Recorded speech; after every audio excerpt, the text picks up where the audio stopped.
কোটিপতির কাছে ভিক্ষা চাইলেন তারই আপন মা বোন। কিভাবে হলো তাদের এই পরিস্থিতি? কি করবেন এখন সেই কোটিপতি? জানার জন্য এই ছোট্ট গল্পটি পুরোটা শোনার অনুরোধ রইল।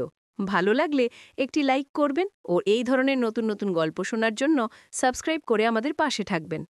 শুরু করছি গল্প মুখোশ উন্মোচন। লেখিকা সোনালী সরকার।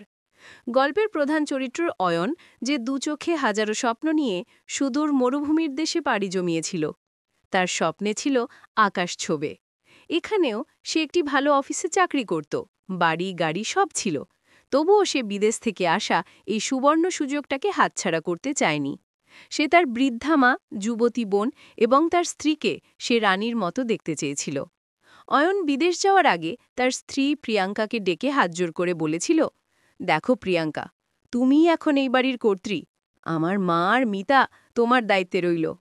আমি শুধু টাকা পাঠাবো, তুমি ওদের যত্ন করবে। আমি জানি তুমি পারবে।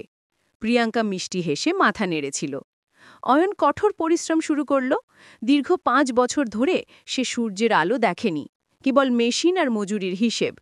দিনের পর দিন হাড়ভাঙা খাটুনির ফলস্বরূপ তার অ্যাকাউন্টে জমতে শুরু করল রাশি রাশি টাকা।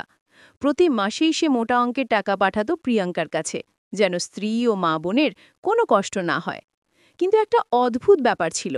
যখনই সে ভিডিও কল করে মা বা মিতার সাথে কথা বলতে চাইত, প্রিয়াঙ্কা কোনো না কোনো বাহানা দিত। মা এখন ঘুমোচ্ছে, মিতা বাইরে গেছে, নেটওয়ার্ক খারাপ, ইত্যাদি। অয়ন সরল মনে এসব বিশ্বাস করত। ভাবত প্রিয়াঙ্কা হয়তো ব্যস্ত থাকে। ৫ বছর পর যখন অয়ন কোটিরও বেশি টাকা কামিয়ে বুক ভরা আনন্দ আর গর্ব নিয়ে দেশে ফিরছে, তখন তার মনে হচ্ছিল যেন সে পৃথিবীর সবচেয়ে সুখী মানুষ। সে তার মায়ের জন্য রেশমের শাড়ি, স্ত্রী ও বোনের জন্য সোনার গয়না কিনেছে। বিমানবন্দর থেকে নেমেই সে সোজা তার শহরের দিকে রওনা হলো। শহরের ব্যস্ততম রাস্তার মোড়ে ট্যাক্সি নেওয়ার জন্য এগিয়ে যেতেই একটি পরিচিত কণ্ঠস্বর শুনে তার পা থেমে গেল। বাবা গো, ২টো টাকা দাও, ২টো টাকা দাও, ২-৩ দিন কিচ্ছু পেটে পড়েনি গো। অয়ন স্তম্ভিত হয়ে দেখল, ছেঁড়া শাড়ি, রুক্ষ চুল আর শূন্য দৃষ্টিতে তার বৃদ্ধা মা রাস্তায় হাত পেতে বসে আছেন। ঠিক তার পাশে মিতা, এক সময়ের প্রাণবন্ত মেয়েটি, আজ বিবর্ণ মুখে বসে আছে। অয়নের বুকটা ব্যথায় চূর্ণ বিচূর্ণ হয়ে গেল। সে দৌড়ে গিয়ে মাকে জড়িয়ে ধরল। মা, তোমরা এখানে কেন? আমি তো তোমাদের জন্য টাকা পাঠাতাম প্রিয়াঙ্কা কাছে। মা অয়নকে চিনতে পেরে হাউমাউ করে কেঁদে উঠলেন। মিতা ফিসফিস করে বলল, দাদা, বৌদি আমাদের ঘর থেকে বের করে দিয়েছে। গত ২ বছর ধরে আমরা এইভাবেই আছি। বৌদি বলেছিল তুই নাকি আমাদের ভুলে গেছিস। মা বোনের মুখে সব শুনে অয়নের মাথায় যেন আকাশ ভেঙে পড়ল। তার সবথেকে বড় আঘাত ছিল প্রিয়াঙ্কার এই নির্দয়তা।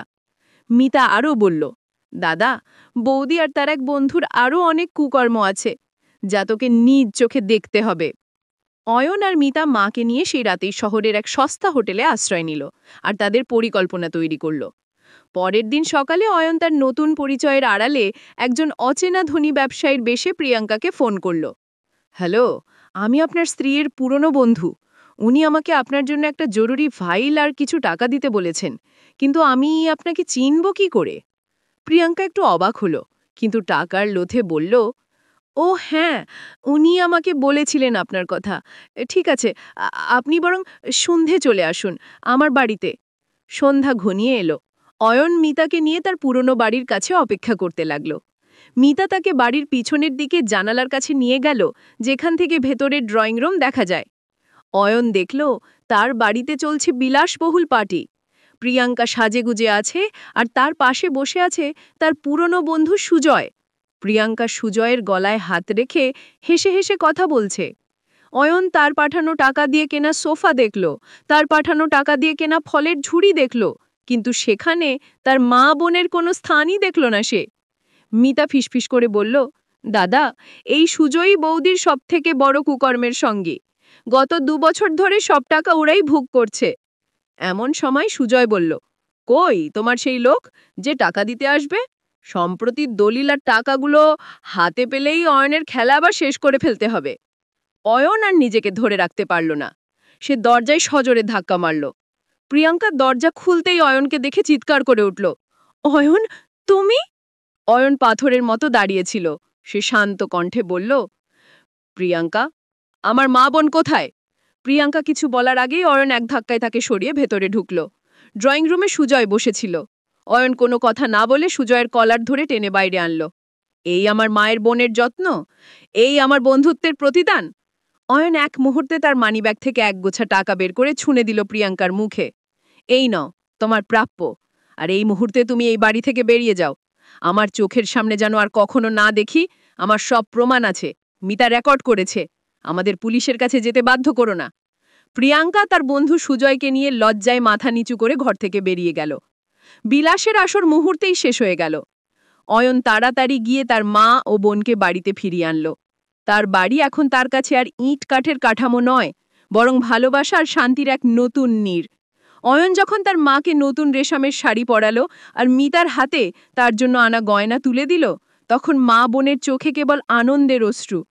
কোটি টাকা নয়, অয়নের কাছে জীবনের আসল কামাই ছিল তার মা বোনের মুখের এই হাসি আর তাদের নিরাপদ আশ্রয়।